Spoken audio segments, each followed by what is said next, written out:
আমার বিশ্বাস বৃহত্তর ইসরায়েল হবে, বৃহত্তর ইসরায়েল হবে এবং সেই পথেই এগুচ্ছে সব কিছু। ধরেন ডেটারেন্স কি ছিল? ডেটারেন্স হচ্ছে ইরান ছিল সবচেয়ে বড় ডেটারেন্স। আগে ইরাক ছিল। কারণ হচ্ছে যে আরব দেশগুলো দেখেন, গালফ আরব দেশগুলো দেখেন, যাদের যথেষ্ট ডিপ্লোম্যাটিক, পলিটিক্যাল এবং অর্থনৈতিক সক্ষমতা আছে, হ্যাঁ, আমেরিকান পলিসি মেকারদের উপরে এক ধরনের চাপ তৈরি করার, তারা কিন্তু করছে না আর। তারা মানে ফিলিস্তিনি ইস্যুটা একেবারেই তারা ছেড়ে দিয়েছে আসলে বেসিক্যালি।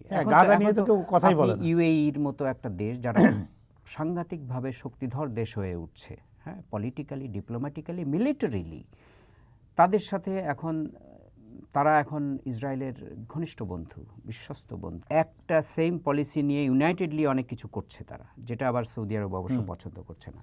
সোয়াজিল্যান্ড পছন্দ করছে না, সৌদি আরব অনেক কিছুই পছন্দ করছে না। তো এখন এই গালফ আরব রাষ্ট্রগুলো কিন্তু ইসরায়েলের ব্যাপারে অনেকটাই নমনীয়। ফিলিস্তিনি বিষয়টাকে তারা, আমার মনে হয়, তারা ছেঁটে ফেলেছে তাদের এজেন্ডা থেকে।